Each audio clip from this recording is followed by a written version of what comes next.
പ്രിയപ്പെട്ട എൻ്റെ വിദ്യാർത്ഥി സുഹൃത്തുക്കളെ, ഇത്തവണ വിദ്യാർത്ഥികളോടാണ് എനിക്ക് സംസാരിക്കാനുള്ളത്. വിദ്യാർത്ഥികളെന്ന് ഞാൻ ഉദ്ദേശിക്കുന്നത് പഠിച്ചുകൊണ്ടിരിക്കുന്നവർ മാത്രമാണ് എന്നല്ല. പഠിപ്പ് കഴിഞ്ഞ് ഇരിക്കുന്നവർ അവരും വിദ്യാർത്ഥികൾ തന്നെയാണ്. തങ്ങൾ വളർന്നതുപോലെ കുട്ടികൾ തങ്ങൾക്ക് ഉണ്ടാകുന്നത് വരെ അവർ വിദ്യാർത്ഥികൾ തന്നെയാണ്. കാരണം അതുവരെ ചില കാര്യങ്ങൾ അവർക്ക് മനസ്സിലാവില്ല. ഞാനിത് പറയാൻ കാരണം ഒരുപാട് അനുഭവങ്ങൾ കഴിഞ്ഞ കുറച്ച് നാളുകളായി പല ഭാഗത്തു നിന്ന് പലരും എന്നോട് പറയുന്നു.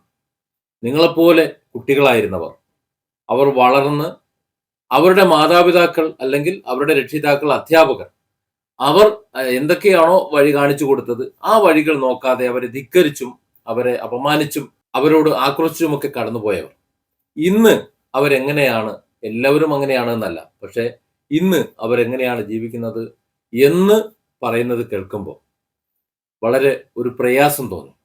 കാരണം നമ്മുടെ തലമുറ എങ്ങനെയാണ് വഴിപിഴച്ചു പോകുന്നത് എന്ന് വളരെ വ്യക്തമാണ്. എനിക്കെന്റെ പ്രിയപ്പെട്ട സുഹൃത്തുക്കളോട് പറയാനുള്ളത്, വിദ്യാർത്ഥി സുഹൃത്തുക്കളോട് പറയാനുള്ളത്, നാളത്തെ ഭാവി, ഭാരതം നാളെ എങ്ങനെ പോകണം എന്ന് ചിന്തിക്കേണ്ടത് നിങ്ങളാണ്. നിങ്ങളാണ് നാളെ ഭാരതത്തെ കൈപിടിച്ചുയർത്തേണ്ടത്.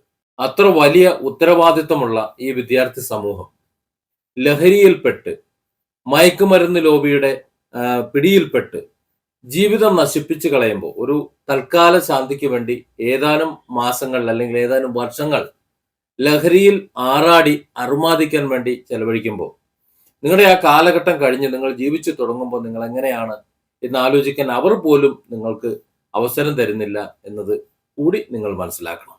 ഞാനിത് പറയുന്നത്, ഞാൻ കഴിഞ്ഞ ദിവസം കുറച്ച് പ്രായമുള്ള ആൾക്കാരുടെ ഒരു സംഗമത്തിൽ പങ്കെടുക്കുകയുണ്ടായി. നിങ്ങൾക്കറിയാം, കഴിഞ്ഞ കുറച്ച് ദിവസങ്ങളായിട്ട് ചാനൽ വീഡിയോകളിൽ കുറവാണ്. വൈകുന്നേരങ്ങൾ എന്തെങ്കിലുമൊക്കെ ഞാൻ സംസാരിച്ചിടും. യൂട്യൂബ് എന്നത് എന്നെ സംബന്ധിച്ചിടത്തോളം സമയം ഉള്ള സമയത്ത് പറയാനുള്ള എന്തെങ്കിലുമാണ്. അത് സത്യസന്ധമായി എൻ്റെ മനസ്സിൽ തോന്നുന്നു പറയുന്നത് കൊണ്ട് പല പ്രശ്നങ്ങളും ഞാൻ നേരിട്ടിട്ടുമുണ്ട്, ഇനിയും നേരിടുമെന്ന് പ്രതീക്ഷിക്കുന്നുമുണ്ട്. അതൊക്കെ പറയാതിരിക്കാൻ നമുക്ക് പറ്റുകയുമില്ല.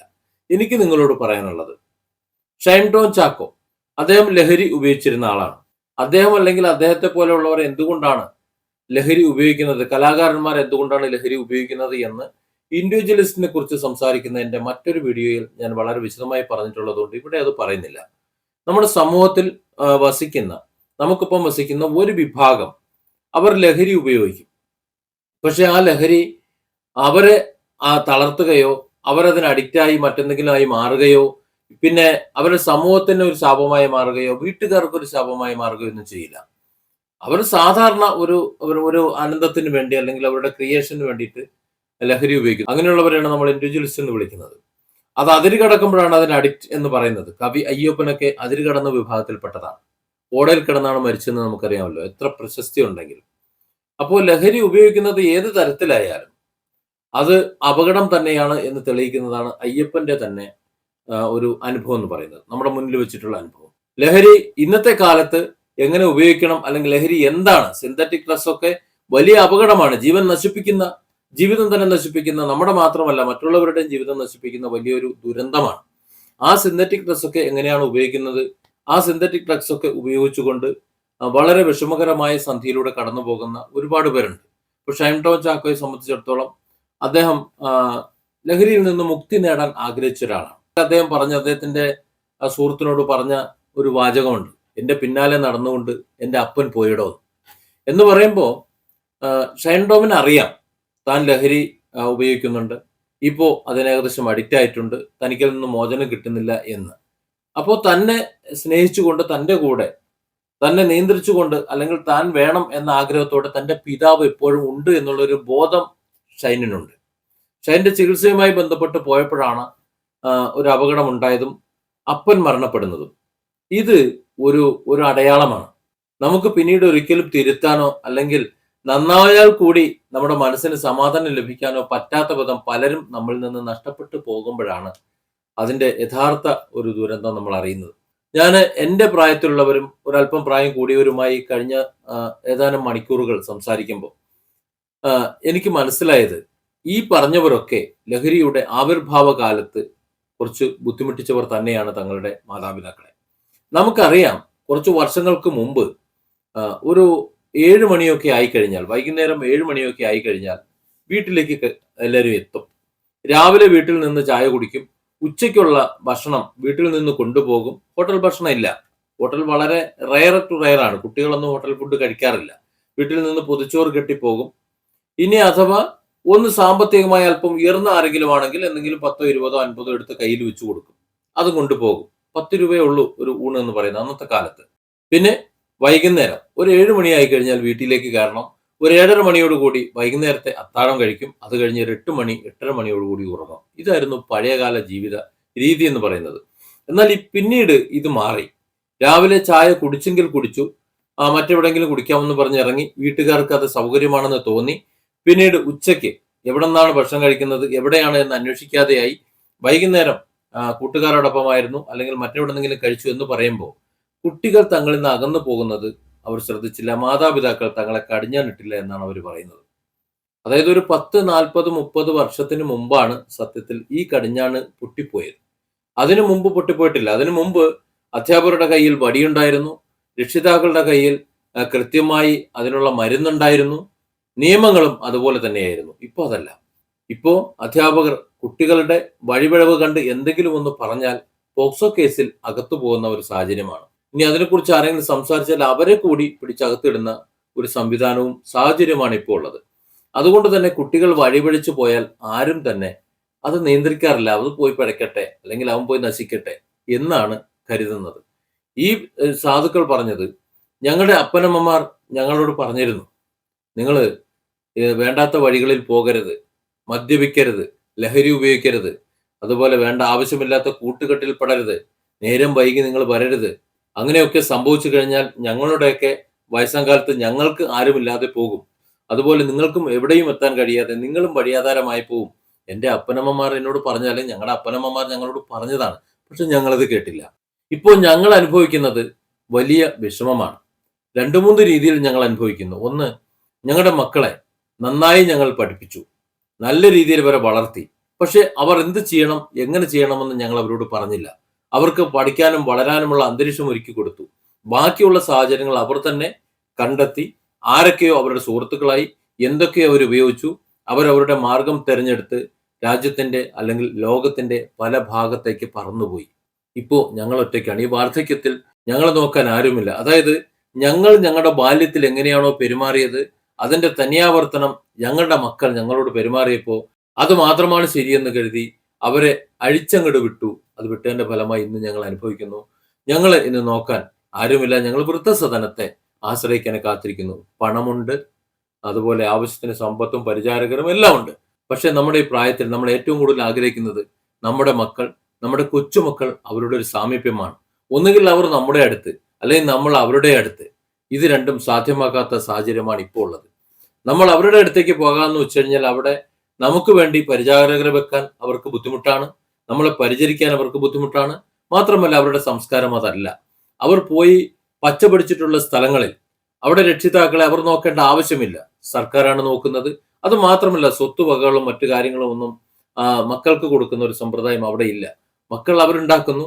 അവർ പറക്കം വിട്ടുകഴിഞ്ഞാൽ പറന്ന് പുതിയ കൂടുണ്ടാക്കുന്നു. അതൊരു ശീലമായവരാ. പക്ഷെ നമ്മൾ അങ്ങനെയുള്ളവരല്ല. നമ്മൾ അങ്ങനെ ശീലമായിട്ടില്ല. നമ്മൾ മക്കളിലും അതുപോലെ മറ്റുള്ളവരിലും ബന്ധുക്കളിലുമൊക്കെ ആശ്രയം സ്വീകരിച്ചുകൊണ്ട് ഒരുമയോടെ ഒത്തൊരുമയോടെ ജീവിച്ചു പോകുന്ന, അല്ലെങ്കിൽ പരസ്പര സഹകരണത്തോടെ ജീവിച്ചു പോകുന്ന സാഹചര്യത്തിൽ വളർന്നവരാണ്. നമ്മളെ സംബന്ധിച്ചിടത്തോളം ഒരൊറ്റ ദിവസം കൊണ്ട് മറ്റൊരു അന്തരീക്ഷത്തിലേക്ക് പറിച്ചുവിടാൻ സാധ്യമല്ല. നമ്മുടെ മക്കളെ മറ്റൊരു സാഹചര്യത്തിലേക്ക് നമ്മൾ പറഞ്ഞു വിട്ടപ്പോൾ അവർ ആ സാഹചര്യവുമായി ഇഴുകിച്ചേർന്നപ്പോൾ അനാഥരായി പോയത് ഞങ്ങളുടെ രക്ഷിതാക്കളാണ്. അതായത് ഞങ്ങളുടെ ബാല്യത്തിൽ ഞങ്ങൾ എന്താണോ ചെയ്തത് അതിനുള്ള ശിക്ഷയാണ് ഞങ്ങൾ അനുഭവിച്ചുകൊണ്ടിരിക്കുന്നത് എന്ന് അവർ പറഞ്ഞു വെച്ചപ്പോൾ സത്യത്തിൽ സങ്കടപ്പെടണോ, അതോ അവരെ ഉപദേശിക്കണോ, ദേഷ്യപ്പെടണോ, അതോ മിണ്ടാതിരിക്കണോ എന്ന് സംശയം തോന്നിപ്പോയി. ഇന്നത്തെ തലമുറ നിങ്ങളൊന്ന് ആലോചിച്ച് നോക്ക്. ഇന്നത്തെ തലമുറ, ഇന്നത്തെ വിദ്യാർത്ഥി സമൂഹം ഈ രക്ഷിതാക്കളെയും അതുപോലെ ഈ അധ്യാപകരെയും ഈ നാടിനെയും ഒക്കെ കണ്ണീരാഴ്ത്തിക്കൊണ്ട്, അല്ലെങ്കിൽ അവരെ മുഴുവൻ അപമാനിച്ചുകൊണ്ട് ലഹരിക്കും മറ്റ് സിന്തറ്റിക് ഡ്രസ്സിനും പിന്നാലെ പോവുകയാണ്. അവരെ ടർഫായാലും മറ്റെന്തായാലും ഇതൊന്നും വേണ്ടാന്നല്ല പറയുന്നത്. പക്ഷേ സമൂഹത്തിന് ഹാനികരമായ വിധത്തിൽ കുടുംബ ഐക്യത്തിന് അല്ലെങ്കിൽ ബന്ധങ്ങൾക്ക് സൗഹൃദത്തിന് വിഘാതമാകുന്ന ഒന്നും തന്നെ ചെയ്യാതെ നല്ല ഒരു മനുഷ്യനായി, ഒരു ഉത്തമ സാമൂഹ്യ ജീവിയായി ജീവിക്കാൻ എന്തുകൊണ്ടാണ് നമ്മുടെ മക്കൾക്ക് കഴിയാത്തത്? ആ ഒരൊറ്റ കാര്യമാണ് ഈ ഡ്രഗ്സിന്റെ ലോകത്ത് നിന്ന് മറന്നു പോകുന്നത്. ബാക്കിയൊക്കെ ശരി തന്നെയാണ്.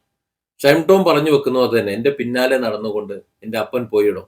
അതായത് എൻ്റെ അപ്പൻ എന്നെ നന്നാക്കാൻ, ഞാൻ നല്ല വഴിയിലായി തീരാൻ ഒരുപാട് ആഗ്രഹിച്ചു. പക്ഷേ ഡ്രഗ്സ് എന്ന് പറയുന്ന ആ ഒരു മാർഗം ഇത്രയേറെ എന്നെ പിടികൂടി എന്നുള്ളത് ഞാൻ മനസ്സിലാക്കുന്നത് എൻ്റെ അപ്പൻ എന്നെ വിട്ടു പോകുമ്പോഴാണ് എന്ന്. ഞാൻ ചോദിക്കട്ടെ എൻ്റെ പ്രിയപ്പെട്ട മക്കളെ, നിങ്ങളുടെ മാതാപിതാക്കൾ നിങ്ങളെ ഏതൊക്കെ വിധത്തിലാണ് വളർത്തുന്നതെന്നറിയോ? എത്രത്തോളം കഷ്ടപ്പെട്ടാണ് വളർത്തിയെന്നറിയോ?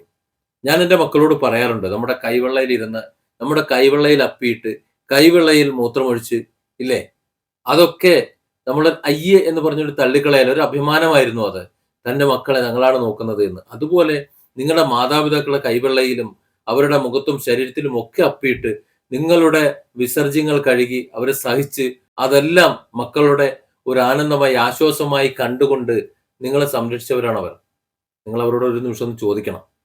ആ അവരെയാണ് നിങ്ങൾ കൊല്ലാനും, ആ അവരെയാണ് നിങ്ങൾ തെറി വിളിക്കാനും, ആ അവരെയാണ് നിങ്ങൾ അപമാനിച്ച് ആട്ടിയിറക്കാനും, ആ അവരെയാണ് നിങ്ങൾ ഒറ്റപ്പെടുത്താനും ശ്രമിക്കുന്നത് ഈ ലഹരിയിലൂടെ എന്ന് നിങ്ങൾ തിരിച്ചറിയണം. എത്ര പേര് ഈ വീഡിയോ കാണുമെന്നോ എത്ര റീച്ച് ഉണ്ടാവുമെന്നോ എനിക്കറിയില്ല. പക്ഷേ നമ്മൾ സമൂഹത്തിൽ നടക്കുന്ന ചില കാര്യങ്ങളെക്കുറിച്ച് നമ്മൾ സംസാരിച്ചില്ല എന്നുണ്ടെങ്കിൽ, അത് മനസ്സിലാക്കി കൊടുത്തില്ല എന്നുണ്ടെങ്കിൽ ഞാനും മനുഷ്യനാവില്ല. എനിക്കും ഉണ്ട് മക്കള്. നമ്മുടെ മക്കളെ കൃത്യമായത് പഠിപ്പിച്ചു കൊടുക്കുന്നുണ്ട്, മക്കളെ ചേർത്ത് പിടിക്കുന്നുണ്ട്. പ്രിയപ്പെട്ട മാതാപിതാക്കളെ, നിങ്ങളൊരു 10-13 വയസ്സൊക്കെ ആയി നിങ്ങളുടെ മക്കൾക്ക് ആയിപ്പോയി എന്ന് കരുതിയിട്ട് നിങ്ങൾ അവരെ പറഞ്ഞു വിടരുത്.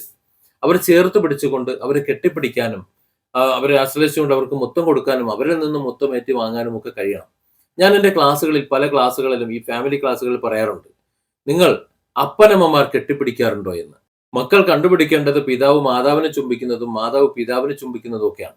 ഭാര്യ ഭർത്താക്കന്മാരുടെ കാര്യമല്ല കേട്ടോ പറയണേ, മാതാപിതാക്കളുടെ കാര്യമാണ്. അപ്പോൾ ആ രീതിയിൽ സ്നേഹത്തോടെ മുത്തം കൊടുക്കുന്നതും കെട്ടിപ്പിടിക്കുന്നതും ഒക്കെ കാണുമ്പോൾ മക്കളും അത് കണ്ടുപിടിച്ചോളും. ആ മക്കളെയും കെട്ടിപ്പിടിക്കണം, അവർക്കും കൊടുക്കണം മുത്തം, അവരിൽ നിന്നും ഏറ്റുവാങ്ങണം മുത്തം.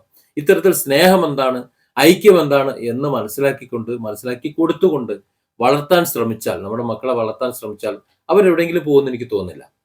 പക്ഷെ അവിടേക്ക് എത്തിച്ചേരാതെ തന്നോളം വളർന്നാൽ താനെന്ന് വിളിക്കണമെന്ന ആപ്തവാക്യം മാത്രം എടുത്തുകൊണ്ട് കുട്ടികൾ ഒരു 10-13 വയസ്സായി കഴിഞ്ഞാൽ പിന്നെ നിന്റെ കാര്യം നീ നോക്കിക്കോണം എന്ന മട്ടിൽ, എനിക്കിനി നിന്റെ കാര്യം നോക്കാൻ വയ്യ, ഞങ്ങൾക്ക് നിന്റെ കാര്യം നോക്കാൻ വയ്യ എന്ന് കരുതി അവർക്ക് വേണ്ട സമ്പത്തും കൊടുത്ത് മറ്റു മാർഗങ്ങളും കൊടുത്ത് ഇറക്കിങ്ങോട്ട് വിടുന്നതിന്റെ ഫലമാണ് ഇന്നത്തെ ലഹരി വിഷയങ്ങളിൽ വലിയൊരു ശതമാനമെന്ന് എൻ്റെ പ്രിയപ്പെട്ട രക്ഷിതാക്കളും മറന്നു പോകരുത്. അവർ അത്തരത്തിലൊരു സ്വാതന്ത്ര്യം തരുന്നത് നിങ്ങൾക്ക് നിങ്ങളുടെ ഇഷ്ടത്തിന് ജീവിക്കാനാണ്, നല്ല ബന്ധങ്ങൾ ഉണ്ടാക്കാനാണ്, സമൂഹത്തിൽ സ്വയം ഞാൻ ആരാണ് എന്ന് തന്റെ പൊട്ടൻഷ്യാലിറ്റിയും കപ്പാസിറ്റിയും മനസ്സിലാക്കി ഒരു സ്ഥാനം ഉറപ്പിക്കാനാണ് എന്ന് വേണം ഓരോ വിദ്യാർത്ഥിയും അല്ലെങ്കിൽ ഓരോ കുട്ടിയും മനസ്സിലാക്കേണ്ടത്. അല്ലാതെ തനിക്ക് അഴിഞ്ഞാടാൻ, തനിക്ക് ലഹരിയിൽ ആറാടാൻ, അല്ലെങ്കിൽ അതുപോലെ വേണ്ടാത്ത ബന്ധങ്ങൾ ഉണ്ടാക്കാൻ, ആവശ്യമില്ലാത്ത കേസുകൾ ഉണ്ടാക്കാൻ അതിനു വേണ്ടി തന്നെ അഴിച്ചുവിട്ടതാണ് എന്ന് പ്രിയപ്പെട്ട കുട്ടികളെ നിങ്ങൾ ധരിക്കരുത്. ഒരുപാട് കാര്യങ്ങൾ നമ്മൾ മനസ്സിലാക്കാനുണ്ട്. ജീവിതം എന്നാൽ മറ്റുള്ളവരും കൂടി ചേർന്നതാണ്. മറ്റുള്ളവരെ സ്നേഹിക്കാനും ബഹുമാനിക്കാനും അവരിൽ നിന്ന് ആദരവ് പിടിച്ചു വാങ്ങാനും അതുപോലെ തന്നെ അവരോടൊപ്പം ചേർന്ന് ജീവിക്കാനും കഴിയുമ്പോഴാണ് മനുഷ്യൻ എന്നൊരു പേരിന് നമ്മൾ അർഹനാകുന്നത്. അല്ലാതെ ലഹരിയിൽ ഉൾപ്പെട്ടുകൊണ്ട്, ലഹരിക്ക് അടിമയായിക്കൊണ്ട് ഒരു സാമൂഹ്യ ദ്രോഹിയായി, ഈ രാഷ്ട്രത്തിൽ തന്നെ അപമാനമായി, ആർക്കും വേണ്ടാതെ തെരുവിൽ കിടന്ന് ഓടയിൽ കിടന്ന് ചത്തൊടുങ്ങാനല്ല, അതിനെയല്ല മനുഷ്യജന്മം എന്ന് വിളിക്കുന്നത്. Different angles. Don't forget to subscribe and support this channel.